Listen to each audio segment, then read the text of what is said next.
Hey, it's Bryan here, and in this tutorial I'll be showing you one of our most exciting effects collection software effects, EQ SITRAL-295. We'll check out all of its features, see how it works, and I'll also show you some of the best user cases.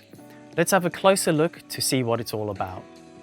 EQ SITRAL-295 is our own carefully crafted emulation of some of the most sought-after classic modules produced in the golden era of German audio engineering. It combines the spirit of several of these modules, which were a part of the vintage Siemens broadcast mixing consoles, providing you with every little detail of its timeless circuitry. Its warm character will add color to any sound you want in every possible scenario with very little distortion.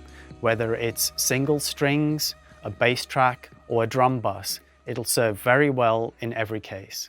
Let's explore its architecture and all of its quirky features. The front panel starts with a menu bar where you can access preset saving or importing. Next to it, there's also a browser button, which gives you access to the new refined browsing view, which you can use to organize and manage your sounds. The effect itself brings two channels of equalization which are identical in features. You can decide whether you're working in the link mode, where all the controls of both channels are linked, or unlink them to provide independent settings for each channel. The right side of the EQ brings additional features such as the mid side, auto gain, bypass, and character switches, as well as the range control.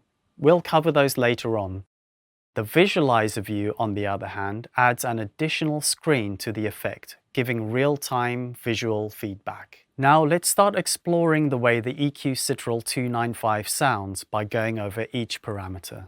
Starting from the left, the panel brings us the high-pass filter module, which allows us to roll off unwanted low frequencies.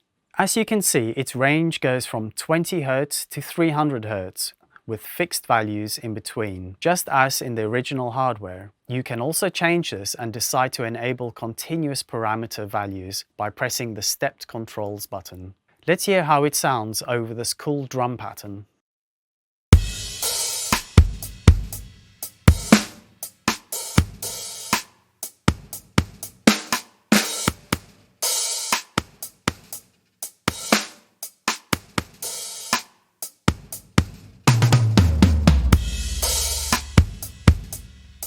As we can hear, it's pretty subtle yet noticeable, allowing precise and quick roll-offs. This feature will be great for clearing the muddiness from anything from vocals and guitars to strings and drums. Next up is where the EQ W295B module starts. The first control is the low shelf frequency switch, which defines the frequency spectrum that will be affected by the next control, the low shelf gain parameter. You can choose to set it to either 50, 100 or 300 Hz, depending on the type of sound that you're working with. The result of its setting will also depend on what the high-pass filter module is set to. Its range goes from -15 to +15 dB. Let's try to boost the 300 Hz frequency spectrum of this drum pattern and see how it will elevate the kick.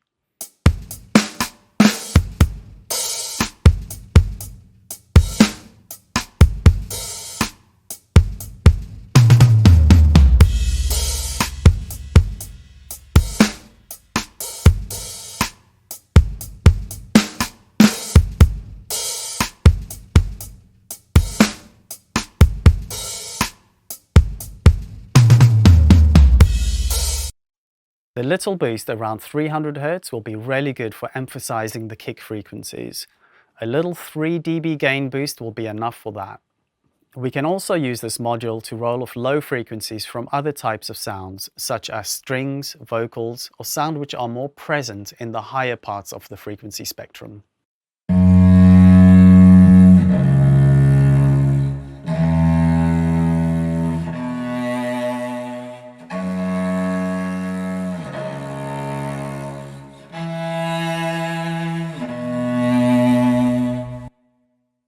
Another use of it would be to boost the low shelf of a particular bass sound which was recorded and lacked some low down power. For this, we can set the low shelf frequency switch to 50 Hz.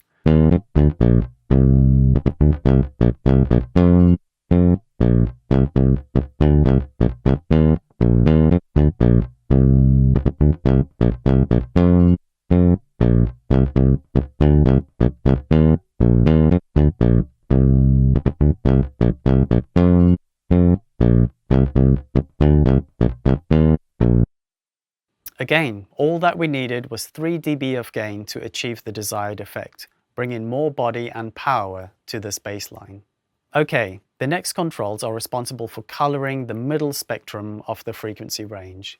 The first control in the presence area defines the affected frequency spectrum. It ranges from 300 Hz up until 800 Hz, meaning that it's great for every sound that lives inside of it. Snares, vocals, you name it. The gain range varies. The higher the gain is, the more precise the bell filter becomes. Let's bring this vocal up on the track and see how we can color it with the EQ, adding some presence to it. Very different, what you say to me and what you do. Have you been playing me like a fool, or have we just got lost finding where we are meant to be? Very different, what you say to me and what you do.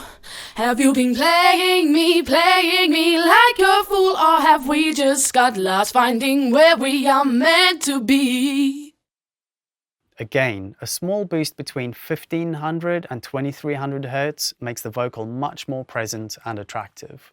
We can try the same technique by applying the EQ on the drum track with the emphasis on the snare's body and presence. Let's try it now.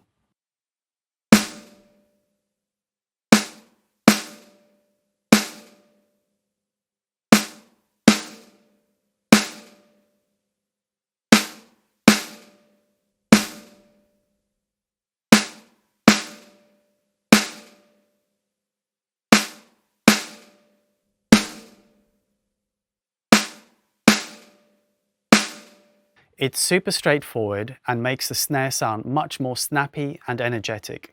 A simple and useful technique for bringing it up in the mix. The remaining 2 controls are dedicated to impacting the higher end of the frequency spectrum. Similarly to the low shelf frequency and gain controls, the high shelf frequency and gain controls can boost or cut the signal by 15 dB. Its spectrum of affected frequencies goes from 5 kHz to 30 kHz. These controls will be perfect for bringing up overheads or hi-hats in your drum tracks, such as this one.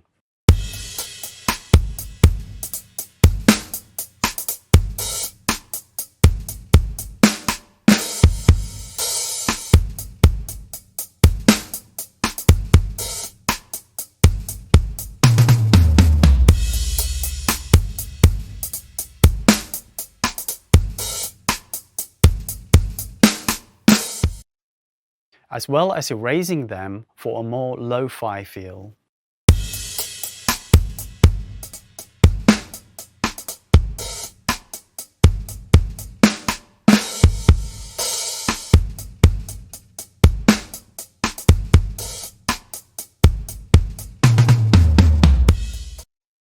Usually a small boost or cut at around 3 dB will be perfect. The final module is the low-pass filter, which can dull out the frequencies up until 1400 Hz. Let's hear how it works on a few different types of sounds.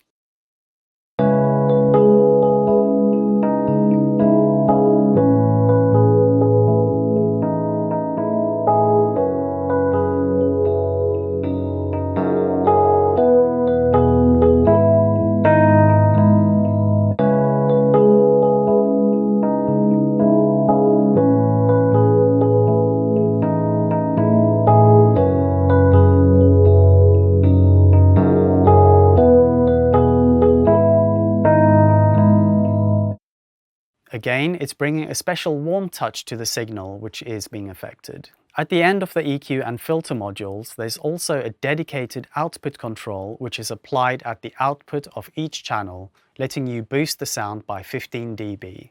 The right side of the panel includes a few additional functions, allowing you to access more precision over how the effect affects the signal. The MS is quite simple. Once you enter it, the EQ changes from the stereo mode towards a mid-side mode, where you are able to independently affect the middle and sides of your signal. The upper panel controls the mid-side and the lower controls the sides. This is perfect for uses such as drum tracks or mix bus tracks with various components that are spread through the stereo field. Let's use it on a mix bus track with a few percussive and melodic elements. For the mid part, let's put more emphasis on boosting the low and mid-low frequencies, while the sides will be boosted more in the mid and high frequencies and rolled off in the low range, sounding like this.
As you can hear, with this feature we can get more surgical and precise, allowing the mid and side parts of the spectrum to shine separately, making the mix much clearer and warmer. What's really cool as an additional tool is the range selector. This basically allows you to be more precise with the overall gain across the whole frequency spectrum. Once you are done with setting each band, you can decrease the relative gain across every band at once, like this.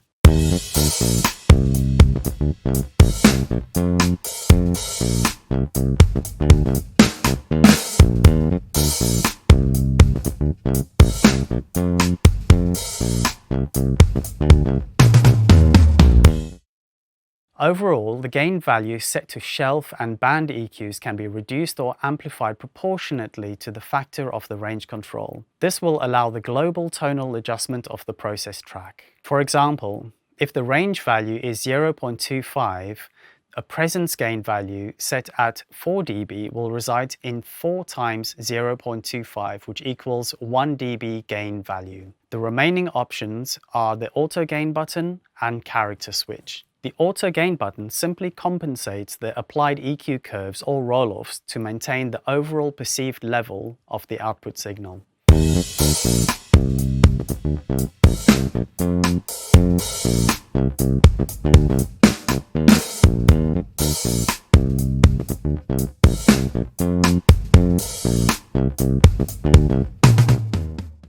The character switch offers 2 options affecting the unit's tone. In the original mode, it behaves like the original hardware units, but the alternate mode brings a bit more harmonic distortion, which sounds like this.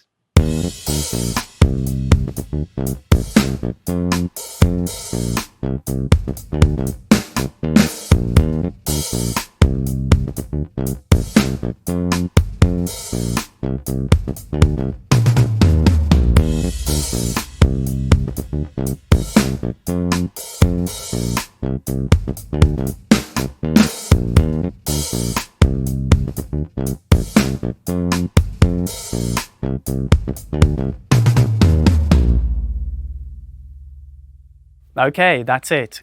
Hopefully you enjoyed exploring the simple yet charming character and sound of this EQ.